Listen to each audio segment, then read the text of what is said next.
Okay, this is a quick video just on how to get the book and also just a couple tips on how you can use it. So the very first thing you do is you go to the vitalsource.com website and go ahead and enter the ISBN number that I provide in Blackboard. You can see me entering it right here. And when you hit the enter key, you can go right to the book right here. Now you have a couple of options of what you can do. You can either rent the textbook or buy it. Obviously, if you're in a 10-week course, 120 days is fine. If you're worried about it, if you're in a 15-week course, you're kind of worried about it, then you can always do the 150 days for $32. Okay, 120 days is $29.70 to get the book. You also have the lifetime option, which I do not recommend because that's just a lot of money. Okay, so 120 days, again, I'll just pick that one. That's the cheapest one. It all depends on what your semester is. But if you're in a 10-week semester, something like that, you're going to be fine. So you go ahead and select that, and you can go ahead and put that in your cart. Now, I've already got that in my cart right up here. I've already did this previously, so I can just proceed to checkout. Okay, you get to the checkout screen right here, and you just do begin checkout. Click that, and you're going to come to this screen right here. Okay, now, unless you've already set up an account, you won't have an email and password to put in. So what you do is you have to come down here where it says New to VitalSource, create an account, and go ahead and create your account right here. And then you'll be able to purchase the book and all that type of stuff. Now, what's going to happen is once you create the account, I think what they'll have you do, at least they did for me, is you're going to have your re-log in. So let me just show you how to do that. So if I want to actually log in, I don't want to buy the book. So actually, what if I can take that out of my cart right here? Let's see, remove, yes, right here. Okay, so I actually want to log in. I have an account here, so what I'll do is I'll just go to VitalSource and I'll just hit their main website, and I'm going to come up here where it says sign in right here, and I'm going to click that, and then I'm going to go ahead and enter my email and my password, click that I'm not a robot, and I'll sign in. Okay, and they're taking me to my cart. I don't know why they're doing that, but anyway, if I click on my bookshelf, okay, and you can see I already have the book in there. So that's what will happen to you guys, is you guys will come in. It won't ask you for the card thing. I think it just was confused in what I was doing. Once you log in, once you've purchased your book and you log in, you will be able to do this. Just remember to click the right click that my bookshelf, and you'll be able to go right to it. Now, what you can do is once you have the book, you just click on continue reading, and that will open the book up in your browser window. Takes a minute, and it kind of looks like this. And this actually, for me, doesn't look too bad, but I want to go through something with you that happened to me the first time, and it's a little confusing. So if you come down right here, you can see there's a little chevron here, and there's some options. Now, if you close that chevron like this, then it's just going to, close them down. So you just click here to open it back up. And one of the things you have is you have this enhanced formatting. Now, what happened to me when I first got this book, when I first did this, is they had it looking like this. And when I looked at this, I thought, oh my gosh, this is, to me personally, okay, this is almost unreadable. Okay, I was like, this doesn't make any sense at all.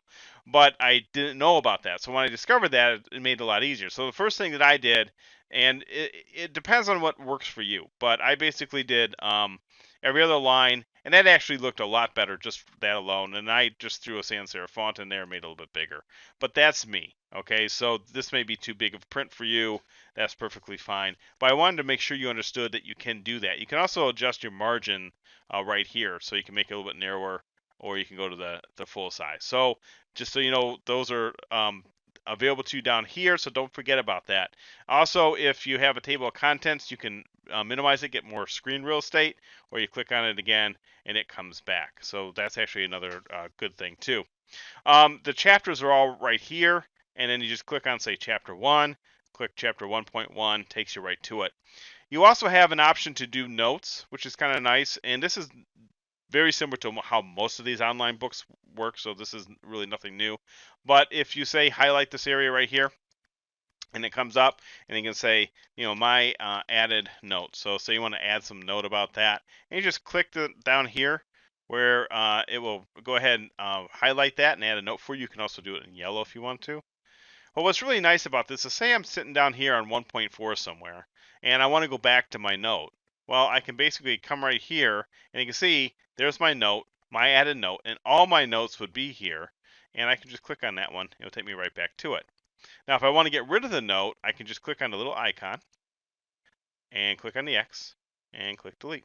And now that note's gone, and it's gone from here. So that's another thing I just wanted to show you about is that's another way you can navigate, or I'm sorry, if there's certain sections that you want to make a note about, you can do that, and you can just go into My Notes and grab it. So that's kind of nice. Of course, you have a search bar here to search for specific terms, which is really nice. You also have an additional little navigation here, like a little scroll bar that you can actually scroll through the pages. I find this to be so-so. You also can enter a page number manually right here, so I can go to like page 145. Oop, not 45. 145. Hit that, and it should take me to page 145. Okay, or well, 144, 145 is kind of on that seam. So it's again, I don't really find this to be all that beneficial, but some of you might like it. Okay, I actually like the table of contents. That's to me works the best, but that's again, that's just me. Okay, so that's how you can navigate through the book and kind of how you can change the font of the book to make it a lot easier to read. You also have this little read to you that the read aloud. I found that to be so-so. I mean, it's great for accessibility, but that's about it. If you come up to the home screen here, that takes you back to what they call the bookshelf. And at the bottom here, you have this little line right here. And you should see download our app right there. And if you click, I'll just click on it. Okay, so if you go to here, it will allow you to download the bookshelf on your PC, Android device, Mac, whatever. And the reason this is nice is because you actually can download the book to your device specifically, and that way you don't have to be online all the time to read it. Okay, that's and now they don't allow me to do it because I'm using a preview version of this book, so they don't allow me to download it. But from what I understand, if you purchase a book, you can download it right on your machine. It will expire in 120 days. So there is some network connection that probably happens at some point, but that's an option for you as well.